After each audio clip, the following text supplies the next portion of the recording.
Good morning बच्चों, कैसे हैं आप सभी लोग। आशा करती हूँ आप सभी लोग खैरियत से होंगे। मैं बिल्कुल अच्छे से। तो कल मैंने आप लोगों को एक होमवर्क में क्वेश्चन दिया था, तो आशा करती हूँ आप सभी लोगों ने वो क्वेश्चन सॉल्व कर लिया होगा। अब मैं उस क्वेश्चन को सॉल्व कराती हूँ, फिर आप लोग अपना आंसर मैच कीजिएगा। अगर आपका आंसर राइट है तो आपने सही किया है, और नहीं किया तो आप एक बार मेरे प्रोसेस को देखिए और उसको फॉलो करें। तो कल जैसे कि हम लोगों ने 4 क्वेश्चंस किए थे, उन्हीं 4 क्वेश्चंस में हम लोग 4 क्वेश्चन और ऐड कर रहे हैं। अगर वो 4 क्वेश्चन आपको आ गए हैं तो उसी से रिलेटेड मैं 4 क्वेश्चन आज फिर से लाई हूँ। अगर ये क्वेश्चन भी आ जाएंगे तो आप लोगों को क्वेश्चन करने का एक तरीका पता चलता जाएगा। जब आपको पैटर्न पता चल जाएगा तो क्वेश्चन पेपर जब देंगे, आप लोग क्वेश्चन पेपर देने बैठेंगे तो आपको बिल्कुल भी प्रॉब्लम नहीं होगी। उससे रिलेटेड चाहे कितने भी क्वेश्चन आए, आप इजीली उनको टैकल कर पाओगे। तो आइए सबसे पहले पहला क्वेश्चन उठाते हैं। सबसे पहले वो क्वेश्चन उठाएंगे जो मैंने होमवर्क में दिया था।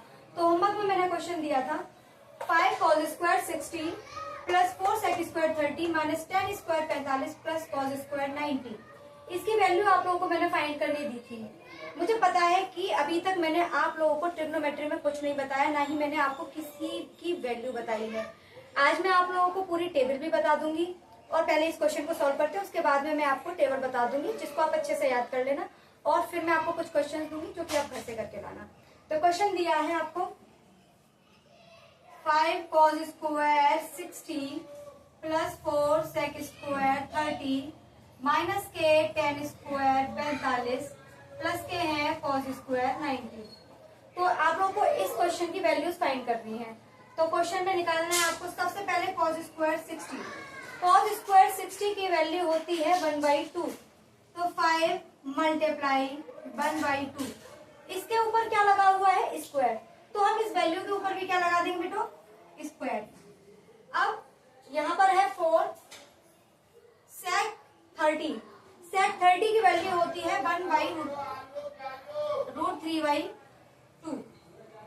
ऊपर क्या लगा हुआ है, स्क्वायर, तो हम इस पर भी क्या लगा देंगे, स्क्वायर।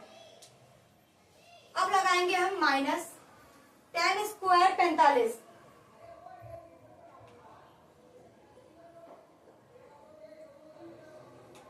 10 स्क्वायर 45 की वैल्यू होती है 1 प्लस cos स्क्वायर 90 की वैल्यू होती है 0।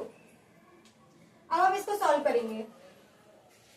सॉरी, sec स्क्वायर 30 की वैल्यू जस्ट उल्टी होती है 2/√3। अब इसको जरा सॉल्व कीजिए। 5 मल्टीप्लाई, ये हो जाएगा आपका 1/4 प्लस 4 इंटू 2 का स्क्वायर 4। स्क्वायर से रूट हट जाता है तो निकल के आएगा 3। 1 का स्क्वायर कुछ भी हो रहता है 1। अब इसको सॉल्व कर लेते हैं। 5/4 प्लस 16/3 माइनस के है 1। आई होप यहाँ तक आप लोगों को बिल्कुल समझ में आ गया होगा। अब मैं इससे आगे आपको रोक कराती हूँ। हम इसका एलसीएम ले लेंगे। एलसीएम आएगा आपका 12। यहां से करेंगे तो आपका हो जाएगा 15 प्लस 64 माइनस के 12। इसे सॉल्व कर लीजिए। 9 7 में से 12/12 घटा दीजिए तो आपका बचेगा 75/12। तो आपका आंसर 75/12 आ रहा है, सॉरी 75/12 आ रहा है, तो वो बिल्कुल सही आंसर है। सॉरी 77/12 आ रहा है, तो आपका बिल्कुल सही राइट आंसर है। अब आइए दूसरा क्वेश्चन देखते हैं। सबसे पहले वीडियो को पॉज कीजिए और सेकंड क्वेश्चन को करने की कोशिश कीजिए। आप लोगों को मैं 1 मिनट का वक्त दे रही हूँ। पहले आप दूसरा क्वेश्चन पॉज करके खुद से सॉल्व करने की कोशिश कीजिए।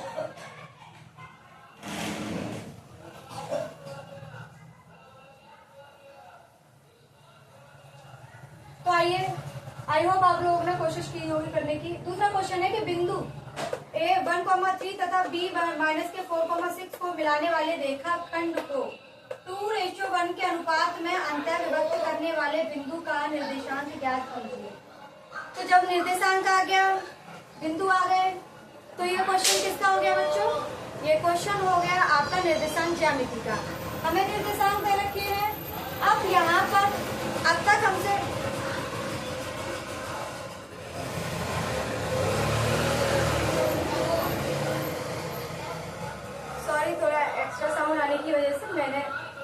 ले लिया था। तो फिर से करते हैं स्टार्ट। अब तक हम लोग देख रहे थे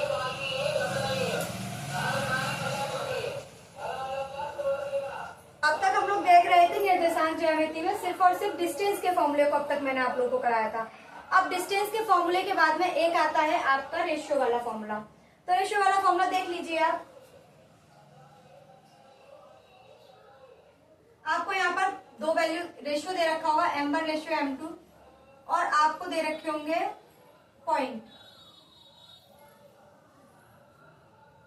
अब आपको इनको लेकर के फॉर्मूला बनाना है। तो फॉर्मूला होता है आपका m2 into x1 plus m1 into x2 बट्टे m1 plus m2, comma m2 into y1 plus m1 into y2 बट्टे m1 प्लस m2। हमें इसी फॉर्मूले का इस्तेमाल करके ये वाला क्वेश्चन सॉल्व करना है। यहाँ पर जो x1 और x2 की वैल्यू है वो ये और ये है, y1 और y2 की वैल्यू है वो ये है, और m1 और m2 की वैल्यू ये दोनों होंगी। तो आइए हम लोग पुट करके देखते हैं कैसे करना है।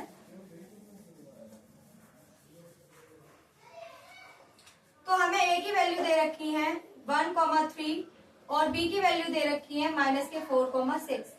ये आपका x1 हो गया, ये y1, ये x2 और ये y2, और हमें रेशियो दे रखा है 2:1। ये हो गया m1 और ये आपका m2। जैसा कि मैंने एक फॉर्मूला बता दिया आप लोगों को, तो फॉर्मूले में है m2 into x1 plus m1 into x2 बट्टे m1 प्लस m2। हम इसी फॉर्मूले को लगाएंगे। तो m2 की वैल्यू क्या है 1, x1 की वैल्यू क्या है 1 प्लस m1 की वैल्यू 2, x2 की वैल्यू -4 बट्टे 2 और 1। इनको करिए सॉल्व। 1 -8 बट्टे 3, तो आपका आता है -7 बट्टे 3। तो आपकी ये x की वैल्यू निकल आई। अब हम इसी में रख के y की वैल्यू निकालेंगे। यहाँ पर मैं लिख लेती हूँ -7 बट्टे 3। मैंने यहाँ पर लिख लिया है 7 बट्टे 3, या फिर हम एक ही साथ निकाल लेते हैं, एक ही बार में निकाल लेते हैं। m1 x2 plus m2 x1 बट्टे m1 plus m2, comma m1 y2 plus m2 y1 बट्टे m1 प्लस m2। m1 की वैल्यू रखिए आपकी है 1, x2 की वैल्यू है -4 प्लस m2 की वैल्यू है m1 की वैल्यू है 2, m2 की वैल्यू है 1 और x1 की वैल्यू है 1 अपॉन में 2 प्लस 1, कॉमा m1 की वैल्यू है आपकी 2 और y2 की वैल्यू है 6 प्लस m2 की वैल्यू है आपकी 1 और y1 की वैल्यू है 3 बट्टे 2 प्लस 1। आई होप यहाँ तक आप लोग को समझ में आ गया होगा। वैल्यूज ये रही आपकी x1, x2, y1, y2 और ये आपका m1 और m2 है। थोड़ा स्पेस का मैंने इसी में एडजस्ट कर दिया है। यहाँ से देखिएगा -8 प्लस के 1/3, कॉमा 6 दूनी 8, 3/2। फिर से करें, सॉरी 3 के 7/3, कॉमा 11/3। तो आपके जो निर्देशांक आएंगे, जो आपके निर्देशांक आए हैं वो आपके आएंगे ये। तो आई होप आपको ये क्वेश्चन समझ में आ गया होगा। तो आगे का थर्ड क्वेश्चन आप लोग खुद से ट्राई कीजिए, तब तक मैं इसको रब करती हूँ।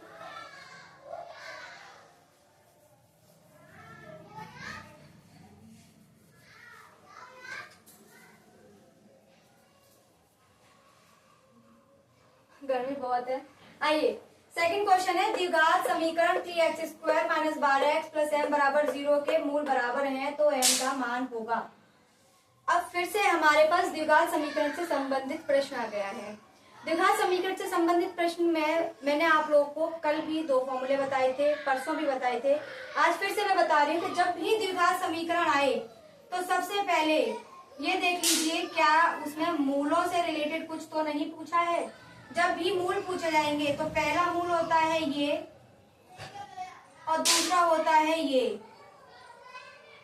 ये आपको पता होने चाहिए। अब उसने हमसे कहा है कि m की किस वैल्यू के लिए ये दोनों मूल जो होंगे वो बराबर होंगे, तो हमें यही सॉल्व करना है।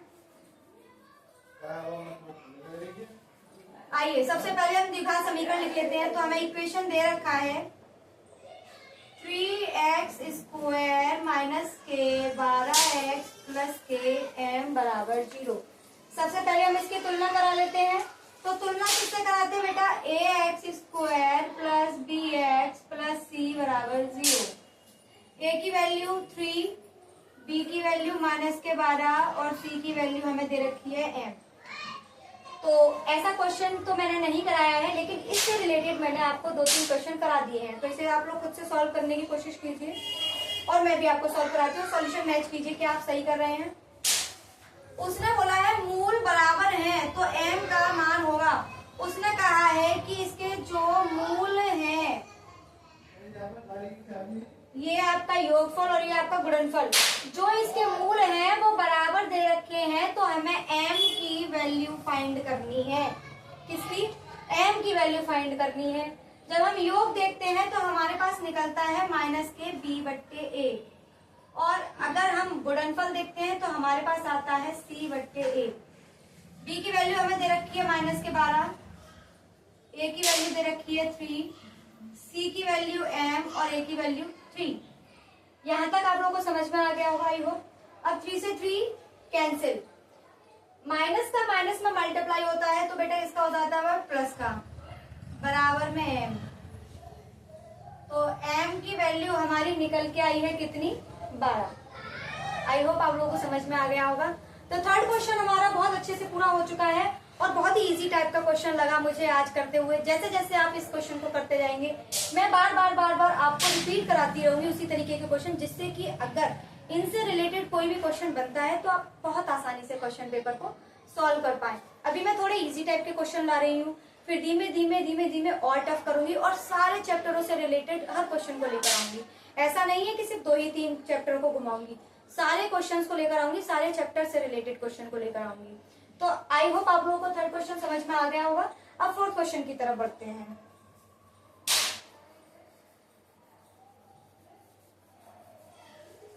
तो बच्चों फोर्थ क्वेश्चन दे रखा है 1 से 10 तक की धनात्मक संग संख्याओं का समांतर माध्य होगा। समांतर माध्य, अब जब भी आपका समांतर माध्य आ रहा है यानी कि आपका निकालना है माध्य। इसमें 3 चीज होती है, माध्य, माध्यिका और बहुलक। ये चैप्टर भी मैं आपको पूरा कराऊंगी, अभी नहीं, फिलहाल मैं इस क्वेश्चन को करा रही हूँ। 1-2 दिन में मैं इस चैप्टर से रिलेटेड सारे फॉर्मूले भी करा दूंगी और सारे एक एग्जांपल्स भी दूंगी इन सब के, जिससे कि आप लोगों का ये चैप्टर बिल्कुल क्लियर हो जाए। ठीक है। और अगर आप लोगों को किसी और चैप्टर को तैयार करना है तो आप लोग मुझे सजेस्ट कर सकते हैं, आप लोग बता सकते हैं कि मुझे ये चैप्टर नहीं आता है या बताना है, तो मैं उस चैप्टर को भी करा दूंगी। तो आइए फोर्थ क्वेश्चन करते हैं आपका। तो फोर्थ क्वेश्चन क्या है, 1 से 10 तक की धनात्मक सम संख्याओं का समांतर माध्य होगा। तो 1 से 10 तक की सम संख्याएं लिख लीजिए बेटा। तो समांतर माध्य क्या होता है हमारा, समांतर माध्य होता है हमारा टोटल संख्याओं का योग बट्टे टोटल संख्या, ये होता है हमारा समांतर माध्य। हम इसी फॉर्मूले में पुट करेंगे और इस क्वेश्चन की वैल्यूज को फाइंड आउट करेंगे। तो आइए करते हैं। तो हम सबसे पहले 1 से लेकर 10 तक की सारी समांतर माध्यों को, सारी संख्याओं को लिख लेंगे। 2, 4, 6, 8, 10। ये हमारी धनात्मक सम संख्याएं हैं, सारी पॉजिटिव हैं और सारी की सारी इवन नंबर्स हैं। चलिए अब इससे आगे सॉल्व करते हैं। सबसे पहले हम क्या करेंगे, टोटल संख्याओं का योग, यानी कि इन सब को हम जोड़ लेंगे। और टोटल संख्या तो 1, 2, 3, 4, 5, टोटल कितनी संख्या है बच्चों, 5 संख्याएं हैं। जरा इन्हें जोड़िए, कितना आएगा, तो 10, 10, 20, 30, टोटल आपका बना 30। 5 का डिवाइड लगाइए, कितना आ गया, 6। यानी कि हमारा समांतर माध्य कितना निकल के आ गया? 6। कितना आ गया बच्चों? 6। तो आई होप ये क्वेश्चन भी आप लोगों को समझ में आ गया होगा। जैसे कि मैंने आप लोगों से कहा था कि आज मैं आप लोगों को ट्रिग्नोमेट्री की जो टेबल है उसको भी समझाऊंगी। तो जब तक कि मैं आप लोगों को ट्रिग्नोमेट्री की टेबल समझाऊं, जब तक आप लोग इन क्वेश्चंस को उतार लें। और एक बार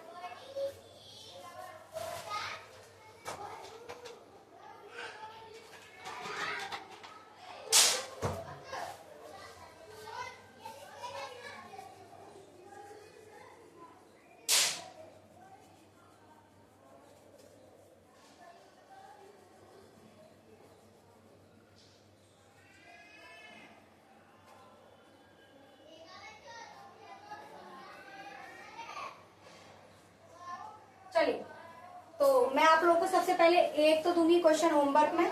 तो आपके लिए क्वेश्चन है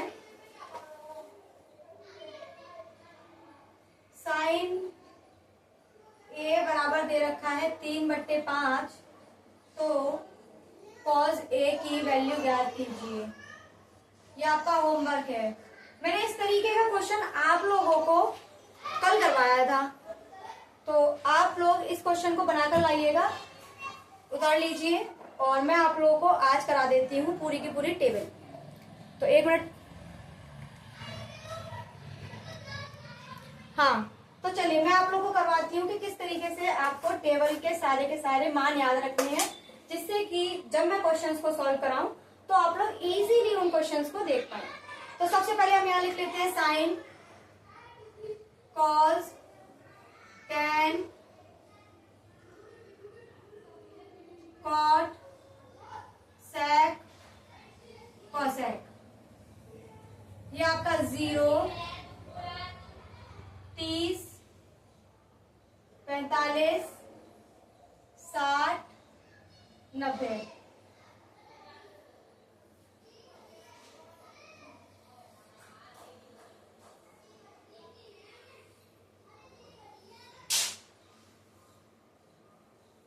सबसे पहले आप इस तरीके की एक टेबल बना लें, और इस तरीके की टेबल को बनाने के बाद में अब मेरे साथ देखें। देखिए, जब भी साइन 0 की वैल्यू पूछी जाए तो आपको लिख देनी है 0। साइन 0 की वैल्यू कितनी है? 0 होती है। अब आपसे पूछो साइन 30 की वैल्यू, तो साइन 30 की वैल्यू होती है 1/2। साइन 45, तो साइन 45 की वैल्यू होती है 1/√2। साइन 60, तो साइन 60 की वैल्यू होती है √3/2। और साइन 90 की वैल्यू होती है 1। आपको सबसे पहले साइन की वैल्यू याद कर लेनी है। सॉरी, मैंने कॉज में लिख दिया।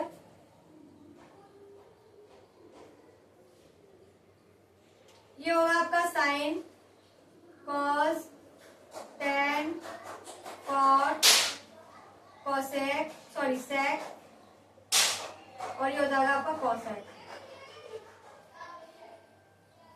आपको सबसे पहले किसकी वैल्यू याद कर लेनी है बच्चों? साइन की। साइन की वैल्यू याद कर लीजिए, फिर उसके बाद में मैं आप लोग को करवाऊंगी। आप लोग को साइन की वैल्यू पता चल गई। साइन 0 की वैल्यू 0, 30 की वैल्यू 1/2, साइन 45 की वैल्यू 1/√2, साइन 60 की वैल्यू √3/2 और साइन 90 की वैल्यू 1। जब साइन की वैल्यूज आपको याद हो गई तो साइन से ही आपका बनेगा कॉस। कॉस जो होता है उसमें आपको साइन की ये सारी वैल्यू जो ऐसे लिखी है इनको पलट के ऐसे लिख दीजिए, यानी कि जो 90 की वैल्यू है वो कॉस में हो जाएगी 0 की वैल्यू, जो साइन 60 की वैल्यू है वो हो जाएगी √3/2 30 की वैल्यू, जो 45 की है वो 45 की रहेगी, जो 60 की वैल्यू है वो आपकी हो जाएगी 30 की, और जो 0 की वैल्यू है वो हो जाएगी आपकी 90 की। तो आई होप आप लोगों को साइन की वैल्यू समझ में आ गई होगी और कॉस की वैल्यू समझ में आ गई होगी। अगर आपको साइन और कॉस की वैल्यू समझ में आ गई है तो कॉसेक और सेक साइन और कॉस से मिलकर बनते हैं। क्यों? क्योंकि जो कॉस होता है वो साइन का उल्टा होता है, और जो सेक होता है वो कॉस का उल्टा होता है। जब ये साइन और कॉस के उल्टे होते हैं तो इनकी वैल्यू भी क्या हो जाएंगी? साइन और कॉस की उल्टी। तो आइए हम सबसे पहले सेक की वैल्यू लिख लेते हैं। कॉस थीटा, जहां जहां पर ये वैल्यू है वहां वहां पर कॉस की जगह पर रखते जाइए। मैंने कहा sec 0 की वैल्यू बताइए, तो किसके बराबर होती है 1 बाई कॉस 0 के, 1 बाई कॉस 0, यानी कि इसकी वैल्यू होती है 1, यानी कि 1। तो sec 0 की वैल्यू 1, sec 0 की वैल्यू कितनी होती है बेटा 1। अब आते हैं हम sec 30 की वैल्यू देख लेते हैं। तो 1 बाई cos 30 की वैल्यू होती है √3/2, 2 ऊपर जाएगा तो 2 बाई √3। तो sec 30 की वैल्यू कितनी हो गई 2 बाई √3। इसी तरीके से यहाँ sec 45 लगाएंगे तो ये कितनी हो जाएगी 1 बाई √2, तो ये हो जाएगी आपकी √2। जब हम sec 60 लगाएंगे तो जो sec 60 इसकी होती है 1/1/2, ऊपर जाएगी तो 2, और जब हम 1 बाई 0 करेंगे तो ये हो जाएगा आपका इनफाइनाइट। जब आपका ये बनेगा इनफाइनाइट। अब आते हैं हम कोसेक पर। कोसेक किसका ऑपोजिट होता है बेटा, कोसेक होता है साइन का उल्टा। तो कोसेक साइन का उल्टा होता है, इसे साइन का उल्टा कर देते हैं। कोसेक 0 बराबर होगा 1 बाई साइन 0। साइन 0 की वैल्यू 0, तो साइन 0 की वैल्यू कितनी होती है बेटा 0। ये भी क्या हो जाएगी 1 बाई 0, यानी कि इनफाइनाइट। साइन 0 की वैल्यू कितनी हो गई इनफाइनाइट। अब आते हैं हम साइन 30, यानी कि कोसेक 30 निकालिए। तो यहाँ पर कोसेक 30 क्या होता है 1 बाई 2, तो ये हो जाएगा उल्टा 2। साइन 45 की वैल्यू सेम रहेगी। अब आ जाते हैं हम कोसेक 60 की वैल्यू कितनी होती है बेटा √3/2, ऊपर जाएगा तो ये हो जाएगा 2 बाई √3, और इसकी वैल्यू आ जाएगी 1। अगर आप लोगों को ये दोनों वैल्यू समझ में आ चुकी हैं तो अब आपको आगे की वैल्यूज भी समझ में आ जाएंगी। तो आइए अब हम बनाते हैं tan और cot को। देखिए tan की वैल्यूज बनाना और भी आसान है। क्यों? क्योंकि tan थीटा जो होता है वो sin थीटा बट्टे cos थीटा होता है। क्या होता है बच्चों, tan थीटा बराबर होता है sin थीटा बट्टे cos थीटा। तो यहाँ पर लगाइए tan 0 की वैल्यू निकालते हैं। tan 0 बराबर sin 0 की वैल्यू 0, cos थीटा की cos 0 की वैल्यू 1, तो ये कितना आ गया आपका 0। अब हम यहाँ पर लगाएंगे tan 30, तो sin 30 की वैल्यू होती है बेटा 1/2, और cos 30 की वैल्यू होती है √3/2। 2 से 2 कैंसिल, क्या बचा आपका √3। अब आ जाइए tan 45, tan 45 की वैल्यू निकालेंगे तो 1/√2 बट्टे 1/√2, टोटल कैंसिल, तो कितना बचा 1। कितनी वैल्यू आ गई आपकी 1। अब हम लगाएंगे tan 60, तो tan 60 की वैल्यू कितनी आएगी sin 60 बट्टे cos 60। sin 60 की वैल्यू होती है √3/2, और cos 60 की होती है 1/2। 2 से 2 कैंसिल, तो क्या बचा √3। अब आते हैं हम tan 90, तो tan 90 की वैल्यू होती है sin 90 बट्टे cos 90। sin 90 की वैल्यू 1 और cos 90 की वैल्यू 0, कितना हो गया बेटा इनफाइनाइट। इसकी वैल्यू कितनी आ गई इनफाइनाइट। अब हम cot की वैल्यू निकालेंगे। cot क्या होता है, cot होता है tan का उल्टा। cot किसका उल्टा होता है tan का। आपको सिर्फ sin की वैल्यू याद रखनी है, sin की वैल्यू से ही सारी वैल्यूज बन जाएंगी। cot का उल्टा होता है tan, तो cot 0 की वैल्यू निकालेंगे तो 1/tan 0, 0 की वैल्यू 0, यानी कि ये क्या हो गया 1/0। जब भी इस तरीके की वैल्यू आपको दिखे तो वो आपकी इनडिटर्मिनेंट यानी कि इनफाइनाइट होता है। क्लियर। अब आइए अब हम लगाते हैं cot 30। cot 30 tan 30 का उल्टा होता है 1/√3, तो cot 30 की वैल्यू 1/√3 आ गई। अब लगाते हैं cot 45, ये किसके बराबर होगा 1/tan 45। tan 45 कितना बेटा 1, यानी कि टोटल वैल्यू कितनी आ गई 1। अब हम लगाते हैं cot 60 जो कि बराबर होगा 1/tan60 के। tan60 की वैल्यू कितनी है बेटा? √3।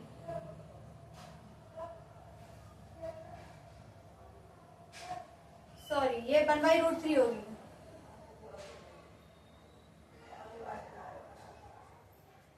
ये ऊपर जाएगा तो क्या हो जाएगा? √3, तो ये हो गया √3। अब लगाते हैं हम cot 90 की वैल्यू जो कि बराबर होगी 1/tan90 के। तो 1/tan90, tan90 की वैल्यू कितनी है बेटा? इन्फिनिटी। इन्फिनिटी कितने के बराबर होता है? 1/0। 0 ऊपर जाएगा तो क्या कर देगा? 0। तो ये इस तरीके से बनती है आपकी पूरी ट्रिग्नोमेट्री की टेबल। अगर आप लोगों को साइन की वैल्यूज याद हो जाती हैं तो साइन से ही आपके कॉस, टेन, कॉट, सेक, कोसेक, ये सारी वैल्यूज साइन की वैल्यू से ही आप बना सकते हैं। तो आई होप आप लोगों को ये सेशन बहुत पसंद आया होगा।